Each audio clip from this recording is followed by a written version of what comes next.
사랑의 주님, 하루의 첫 시간을 주님 앞에 드릴 수 있도록 인도하여 주시니 감사합니다. 이 시간 성령으로 함께하여 주시어 말씀으로 은혜 받게 하시고 주의 말씀이 내 발의 등이요 빛이 됨을 경험하게 하옵소서.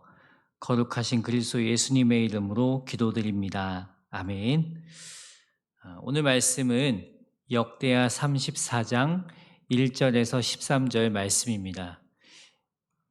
역대하 34장 1절에서 13절 말씀 다 같이 합독하겠습니다. 요시아가 왕위에 오를 때 나이가 8세라 예루살렘에서 31년 동안 다스리며 여호와 보시기에 정직하게 행하여 그의 조상 다윗의 길로 걸으며 좌우로 치우치지 아니하고 아직도 어렸을 때 곧 왕위에 있은 지 8년에 그의 조상 다윗의 하나님을 비로소 찾고 제 12년에 유다와 예루살렘을 비로소 정결하게 하여 그 산당들과 아세라 목상들과 아로 새긴 우상들과 부어 만든 우상들을 제거하여 버리매 무리가 왕 앞에서 바알의 제단들을 헐었으며 왕이 또 그 제단 위에 높이 달린 태양상들을 찍고 또 아세라 목상들과 아로 새긴 우상들과 부어 만든 우상들을 빻아 가루를 만들어 제사하던 자들이 무덤에 뿌리고 제사장들이 뼈를 제단 위에서 불살라 유다와 예루살렘을 정결하게 하였으며 또 므낫세와 에브라임과 시므온과 납달리까지 사면 황폐한 성읍들에도 그렇게 행하여 제단들을 허물며 아세라 목상들과 아로 새긴 우상들을 빻아 가루를 만들며 온 이스라엘 땅에 있는 모든 태양상을 찍고 예루살렘으로 돌아왔더라. 요시아가 왕위에 있은 지 18째 해에 그 땅과 성전을 정결하게 하기를 마치고 그의 하나님 여호와의 전을 수리하여 하여 아살랴의 아들 사반과 시장 마아세야와 서기관 요하스와 의 아들 요아를 보낸지라. 그들이 대제사장 힐기야에게 나아가 전에 하나님의 전에 헌금한 돈을 그에게 주니 이 돈은 문을 지키는 레위 사람들이 므낫세와 에브라임과 남아있는 모든 이스라엘 사람과 온 유다와 베냐민과 예루살렘 주민에게서 거둔 것이라. 그 돈을 여호와의 전 공사를 감독하는 자들이 손에 넘기니 그들이 여호와의 전에 있는 일꾼들에게 주어 그 전을 수리하게 하되 곧 목수들과 건축하는 자들에게 주어 다듬은 돌과 연접하는 나무를 사며 유다 왕들이 헐어버린 성전들을 위하여 들보를 만들게 하매 그 사람들이 성실하게 그 일을 하니라. 그의 감독들은 네이 사람들 곧 무라리 자손 중 야핫과 오바데아요 그앗 자손들 중 스가랴와 무슬람이라. 다 그 일을 감독하고 또 악기에 익숙한 레위 사람들이 함께하였으며 그들은 또 목독꾼을 감독하며 모든 공사 담당자를 감독하고 어떤 레위 사람은 서기와 관리와 문지기가 되었더라. 아멘. 오늘 말씀 제목은 요시아의 개혁입니다. 역대기에 나오는 왕들의 역사를 보면서 우리 인생을 돌아보게 되는 것 같습니다. 특별히 우리가 어떤 인생을 살아야 되는지 깊이 고민하게 됩니다. 나와 주변 사람들을 살펴보면요. 시작은 좋았으나 끝이 좋지 않은 사람이 있습니다. 우시야 왕 같은 사람입니다. 반면에 시작은 좋지 않았으나 끝이 좋은 사람도 드물게 있습니다. 므낫세 왕 같은 사람입니다. 그리고 처음과 끝이 좋은 사람이 있습니다. 본문에 나오는 요시야 왕 같은 사람입니다. 역대기는 요시야를 여호사밧과 히스기야와 같이 3대 선왕으로 평가하고 있습니다. 요시야의 가정 환경을 보면 선왕이 될 가능성이 참으로 낮습니다. 그의 할아버지 므낫세는 우상 숭배에 빠져 있다가 끝내 회개했지만 므낫세 하면 우상 숭배가 떠오릅니다. 또 그의 아버지 아몬은 심하게 우상을 섬기다가 그를 반대하는 신하들에게 죽임을 당합니다. 대부분의 사람들은 환경의 영향을 받습니다. 환경에 따라 미래가 결정되는 경우가 있습니다. 그러나 아무리 좋지 않은 환경일지라도 신앙으로 극복하면 오히려 좋은 영향력의 사람으로 성장해 갈 수 있습니다. 요시야 왕이 바로 그런 왕입니다. 어떻게 요시야는 처음과 끝이 좋은 믿음의 길을 걸을 수 있었을까요? 첫째, 요시야는 여호와 보시기에 합당한 삶을 살았습니다. 계속 반복되는 말씀이죠. 여호와 보시기에. 요시야는 8세에 즉위하여 예루살렘에서 31년을 통치하였습니다. 1절에 보면 요시야가 왕위에 오를 때의 나이가 8세라 예루살렘에서 31년 동안 다스리며 여호와 보시기에 정직하게 행하여 그의 조상 다윗의 길로 걸으며 좌우로 치우치지 아니하고. 유다의 여러 선왕들을 평가할 때 여호와 보시기에 정직하게 행했다고 합니다. 사람 보기에가 아니에요. 여호와 보시기에 정직히 행하고 있는가? 믿음의 길을 걷고 있는가? 우리 자신에게 질문해 볼 필요가 있습니다. 오늘 살아갈 때 순간순간 내 자신에게 질문을 던져보시기 바랍니다. 둘째는 요시야는 좌우로 치우치지 않았습니다. 여호와 보시기에 정직하게 행하여 그의 조상 다윗의 길로 걸으며 좌우로 치우치지 아니하고. 3대 선왕으로 평가받는 여호사밧, 히스기야, 요시야만 다윗의 길로 걸었다고 평가합니다. 그런데 요시야는 덧붙여서 좌우로 치우치지 않았다고 합니다. 이 표현은 요시야에게만 사용됩니다. 좌우로 치우치지 않았다는 것은 말씀에서 벗어나지 않고 살았음을 강조하는 것입니다. 말씀 중심으로 살아왔다는 것입니다. 말씀은 진리입니다. 진리는 변하지 않습니다. 상황과 환경 조건에 따라 요동하지 않습니다. 또 사람의 말에 좌지우지되지 않습니다. 진리의 말씀에 붙잡힌 사람은 하나님께서 기뻐하시는 것을 합니다. 사람 의식하다가 이리 흔들리고 저리 흔들리면서 일관성 없는 삶을 살지 않습니다. 사도 바울의 사역을 보면 일관성 있는 사역이었음을 알 수 있습니다. 갈라디아서 1장 10절에 보면 이제 내가 사람들에게 좋게 하랴, 하나님께 좋게 하랴, 사람들에게 기쁨을 구하랴. 내가 지금까지 사람들의 기쁨을 구하였다면 그리스도의 종이 아니니라. 거짓 복음을 전하는 자들이 갈라디아 성도들의 신앙을 흔들어 놓았을 때 사도 바울은 진리를 전하는 일에는 타협하지 않았습니다. 사람들이 듣기에 거부갈지라도 진리 그대로 전했습니다. 절대 사람의 기쁨을 구하지 않았어요. 하나님께서 기뻐하시는 복음을 전하는 데에 자신의 인생을 걸었습니다. 요시야가 좌우로 치우치지 않고 했던 일이 무엇입니까? 종교개혁입니다.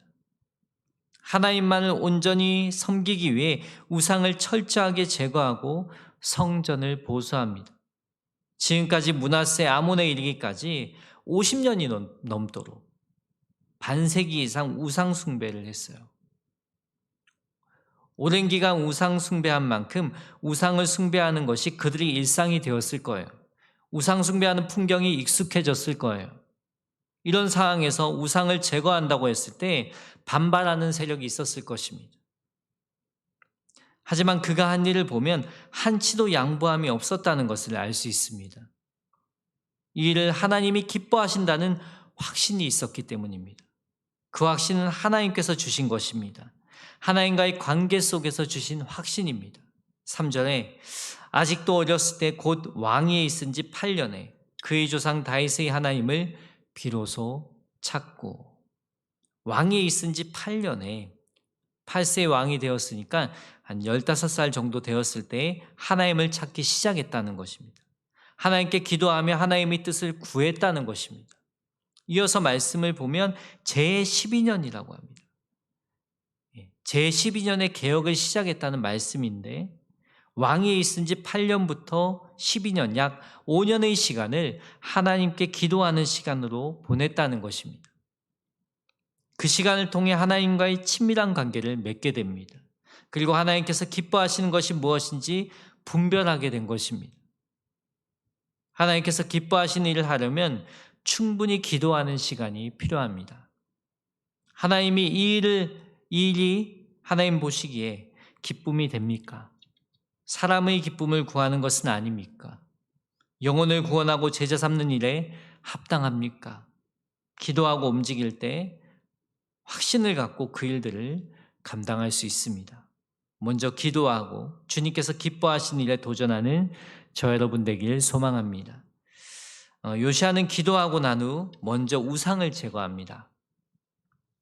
유다와 예루살렘을 비로소 정결하게 하여 산당들과 아세라 목상들과 아로 새긴 우상들과 부어 만든 우상들을 제거하여 버리고 4절 무리가 왕 앞에서 바알의 제단들을 헐었으며 왕이 또 그 제단 위에 높이 달린 태양상들을 짓고 또 아세라 목상들과 아로 새긴 우상들과 부어 만든 우상들을 빻아 가루를 만들어 제사하던 자들이 무덤에 뿌리고 제사장들의 뼈를 제단 위에서 불살라 유다와 예루살렘을 정결하게 하였으며 또 므낫세와 에브라임과 시므온과 납달리까지 사면 황폐한 성읍들에도 그렇게 행하여 제단들을 허물며 아세라 목상들과 아로 새긴 우상들을 빻아 가루를 만들며 온 이스라엘 땅에 있는 모든 태양상을 찍고 예루살렘으로 돌아왔더라.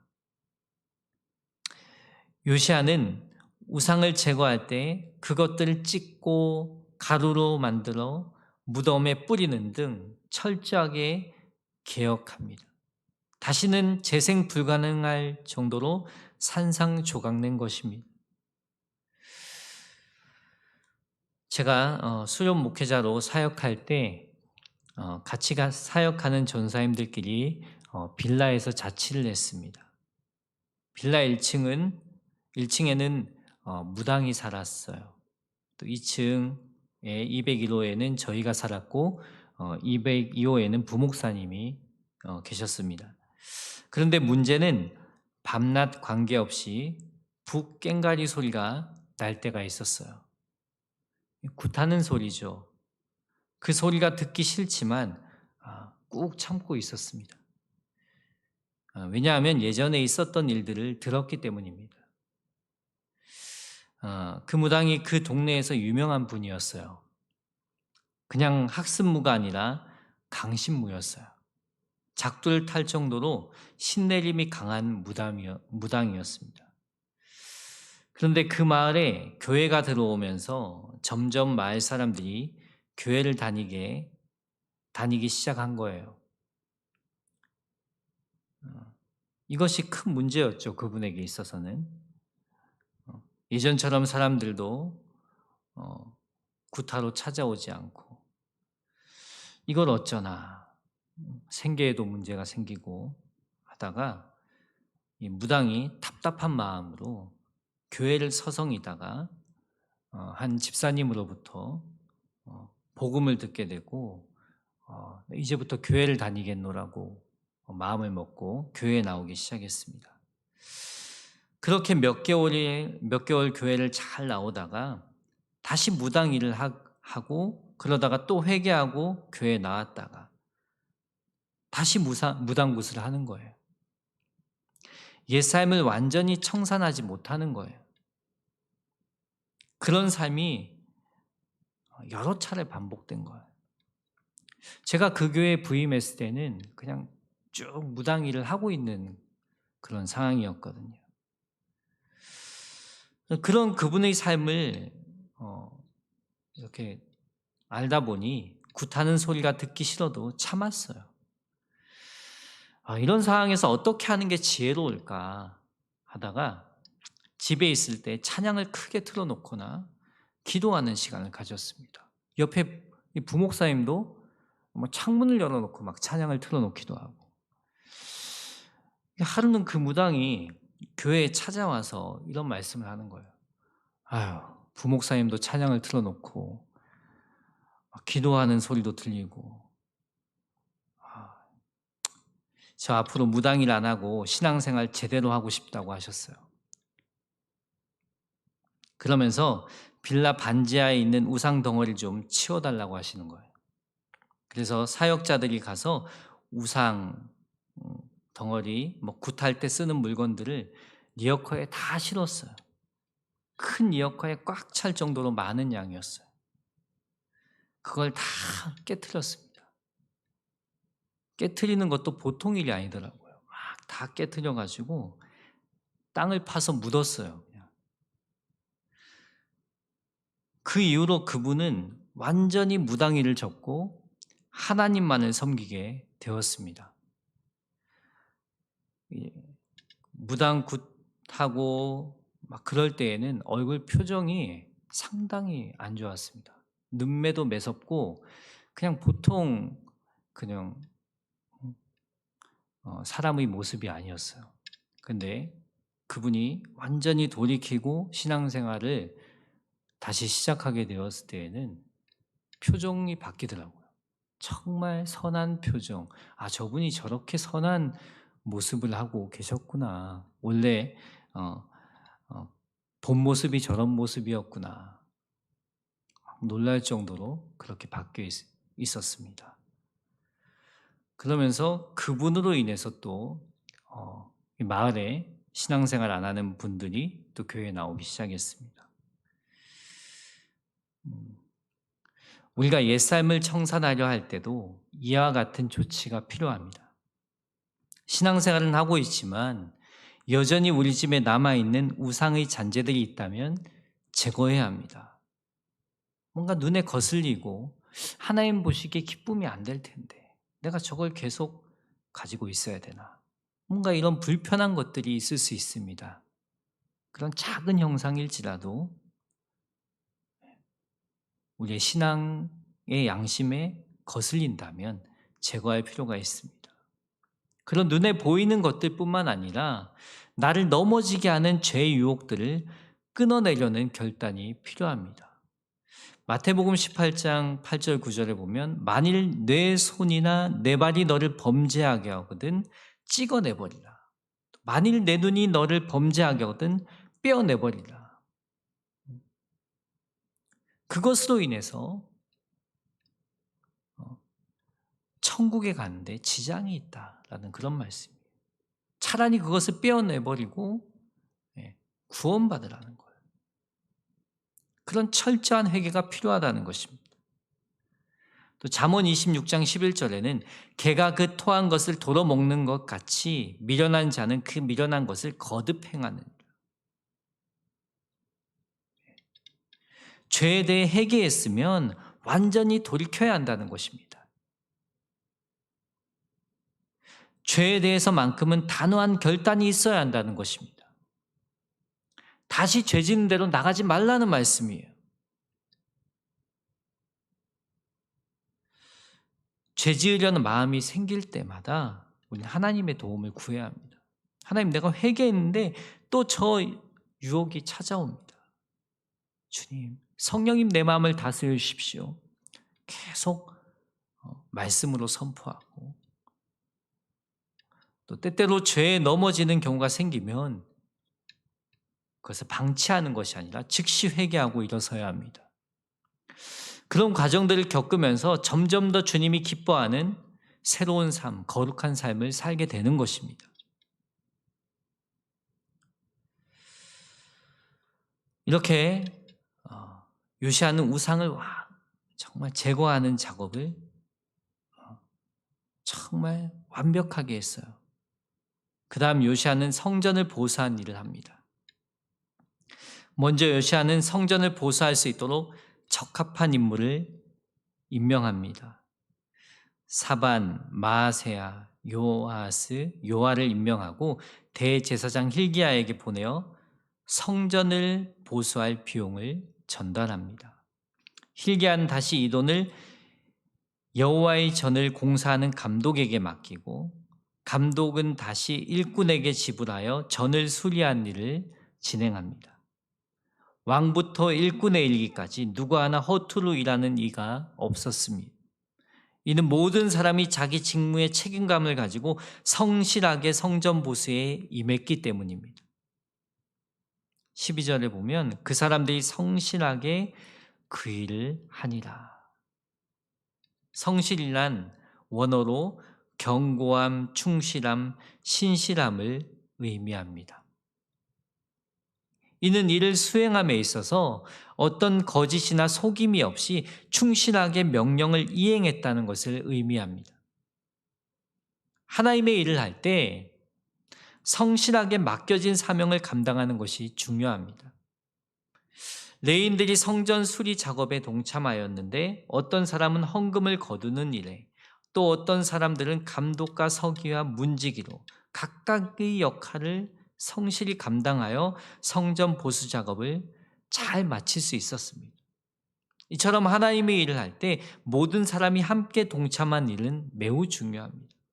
그리고 하나님이 주신 재능에 따라 맡은 직분에 충실하게 하는 것 또한 중요합니다.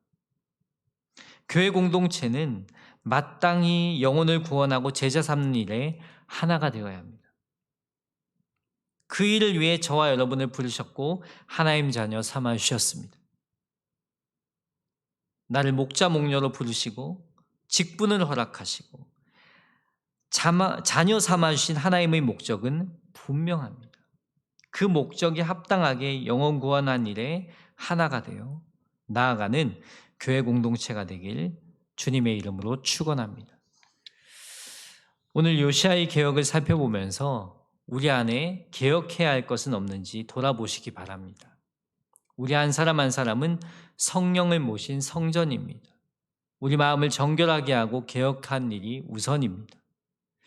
세상 가운데 빛과 소금의 역할을 해야 하는데 오늘날 믿는 사람들이 세상 속에서 힘을 잃고 있습니다.